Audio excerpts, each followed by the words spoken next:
بہت سیریس معاملات ہو گئے ہوں، جب سے عاصم منیر صاحب چیف آف ڈیفense فورسز بن گئے. تو اب کلیئرٹی ایک پیدا ہوتی جا رہی ہے کہ آپ نے قیدی نمبر 804 کے ساتھ کیا کرنا ہے.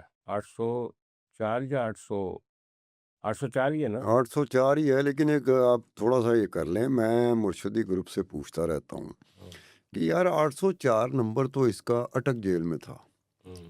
کیا اڈیالہ جیل میں بھی وہی نمبر ریٹین کیا اس نے یا میرا کوئی خیال نیا نا؟ 804 وہ جیسے کوئی برانڈ بن جاتا ہے نا، تو اب وہ برانڈ بن گیا، اس پہ گانے بھی بنتے رہے. میرے خیال 804 تھے، ہو سکتا ہے کہ اڈیالہ جیل میں کوئی اور نمبر دیا گیا ہو، مجھے نہیں پتا. نمبر تو شاید چینج ہو گیا ہوگا. ہوں، اچھا، لیکن جو سیریس بات ہے نا ہوں، کہ ہمارے ملک میں سیاستدانوں کے ساتھ کبھی بھی کچھ اچھا نہیں ہوا. یہ ایک میں سیریس نوٹ پہ بات کروں.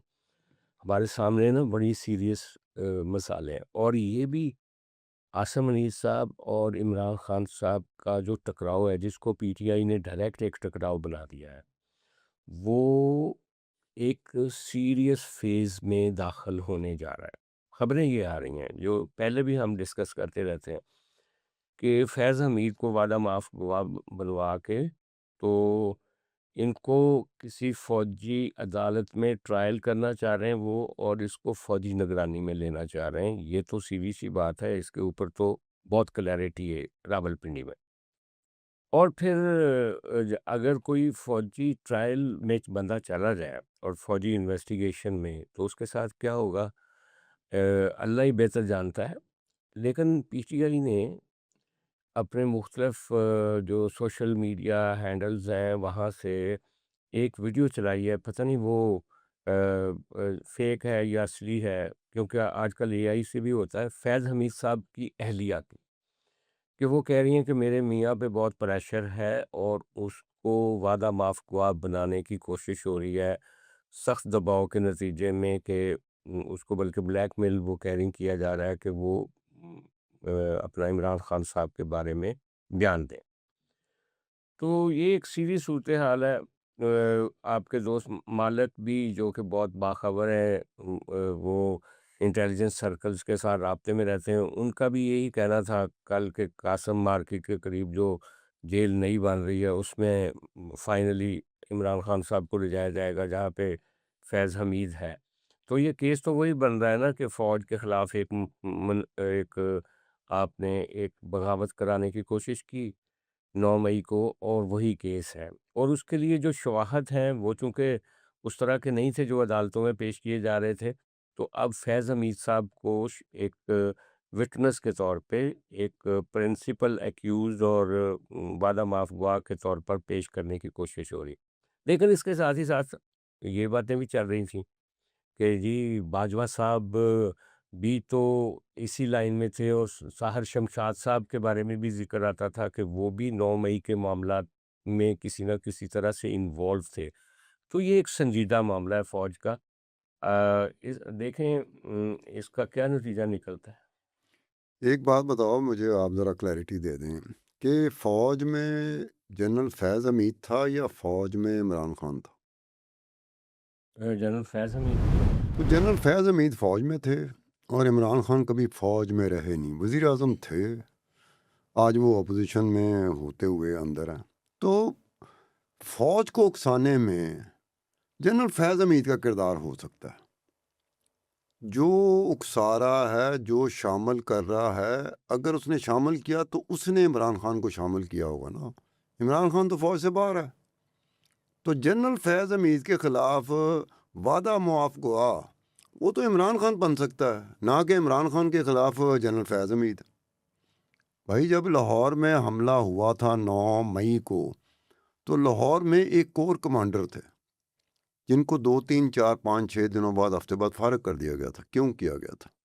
نہیں، کیس یہ بن رہا ہے کہ عمران خان صاحب نے یہ پلان کیا تھا کہ اگر مجھے گرفتار کیا جائے گا تو ہم ایک اٹیک کریں گے ملٹری انسٹالیشنز پہ، اور فیض حمید صاحب اس کو مینج کریں گے ملٹری سائڈ پہ کہ جو ہمارے آئیں گے لوگ ان کو وہاں پہ رزسٹنس نہ ہو اور وہ سیدھے گھس جائیں، اور فیض حمید صاحب کچھ افسروں کے ساتھ رابطے میں ہوں گے اور اس کے بعد سحر شمشاد صاحب کو کہا جائے گا کہ کیا آپ اب ٹیک اوور کر لیں۔ یہ بات پھر وہیں پر آ جاتی ہے کہ کیا جنرل فیض حمید کی وہ پوزیشن تھی جو وہ کسی کو عمران خان کو اکسا سکتا ہے، یا عمران خان کی وہ پوزیشن تھی کہ وہ جنرل فیض حمید کو اکسا سکتا ہے؟ دیکھیں ستار جنرل صاحب، فیض حمید کو جو دکھ تھا دیکھیں سر، وہ عمران خان سے بڑا دکھ تھا۔ کیا آپ سمجھتے ہیں کہ جنرل فیض حمید بیچارہ راہ جاتا، اس کو کوئی دکھ ہی نہیں تھا، کوئی غم ہی نہیں تھا، کوئی افسوس ہی نہیں تھا؟ جنرل فیض حمید کو یہ افسوس تھا کہ اس کو D G I S I ہٹایا تھا۔ کس نے ہٹایا تھا؟ جنرل قمر جاوید باجوہ نے ہٹایا تھا، اس کو کور کمانڈر لگا دیا گیا تھا۔ آنے والے وقت کا وہ chief of the army staff ہوتا اگر عمران خان وزیر اعظم رہتا۔ سر جی تو میں یہی تو کہنا، دکھ میں جو بندہ ہے جنرل فیض حمید بھی دکھ میں ہے۔ نہیں وہ کیا وہ گانا نا، میرا دکھ تیرا، میرا غم تیرا غم ایک جیسا صنم۔ میری بات سنیں، سب سے پہلے اقتدار تو عمران خان صاحب کا گیا تھا نا، اس کے بعد عمران خان کے کے بعد اقتدار سے پہلے جنرل فیض حمید سے D G I S I شپ چھینی گئی تھی۔ چھینی گئی تھی نا، لیکن ان کو کور کمانڈر بھائی بنا دیا اس گیا۔ وقت میں ایک بات وہی پہ لے آتے ہیں نا کہ اس وقت سے دکھ میں مبتلا تھے جنرل فیض حمید۔ ٹھیک ہو گیا آپ کی بات، عمران خان تو وزیر اعظم تھے، بھائی دونوں جب زخمی، ان کو ہٹایا گیا تب ان کا دکھ بنا نا۔ دونوں زخمی تھے، اور دونوں کا یہ خیال تھا کہ عاصم منیر صاحب کے آرمی چیف بننے کے بعد ان کا مستقبل تاریک ہے، لہٰذا ان یار خلاف بغاوت کریں۔ سجاد صاحب سیدھی سی بات ہے، جب عمران خان کی حکومت ہٹائی جا رہی تھی ووٹ آف نو کانفیڈنس کے ذریعے، جنرل عاصم منیر کا تو کوئی نام و نشان ہی نہیں تھا۔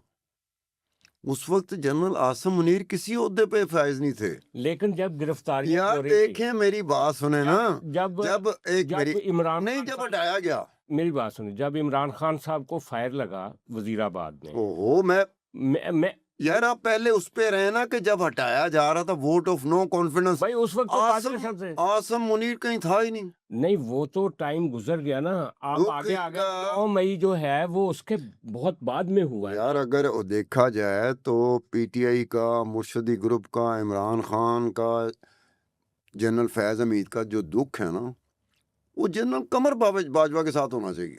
بھائی وہ تو ریٹائر ہو گئے، اب نیا آرمی چیف آ گیا، نیا آرمی چیف جو ہے وہ نہ فیض حمید کو برداشت کر رہا ہے نہ عمران خان کو کر رہا ہے، نیا ٹکراؤ ہے۔ یار آپ نے پہلے ہی جنرل عاصم منیر جب D G I S I بنے تھے تو آپ نے تو پہلے ہی ان کو ناراض کر لیا تھا۔ عمران خان صاحب کا دیکھیں کہ وہ D G I S I ہے، اور وہ چیز بتا رہا ہے عمران خان کو کس کے بارے میں؟ پنجاب حکومت کے بارے میں، بشرا بی بی کے بارے میں، ان کے خاندان کے بارے میں، عثمان بزدار کے بارے میں، تو آپ نے اس کو اٹھا کے باہر مار دیا۔ بہرحال شروع آپ نے کیا، دیکھیں بہرحال وہ انہوں نے کیا یا انہوں نے کیا، اب سٹیج ہے، معاملہ ہے 9 مئی کی انکوائری کا، اور 9 مئی کی انکوائری میں وہ سمجھتے ہیں کہ فوج کے اندر سازش کرنے میں وہ آگے تھے فیض حمید صاحب، لیکن وہ سازش کر رہے تھے عمران خان صاحب کی ہدایت کے مطابق، لہٰذا عمران خان صاحب کو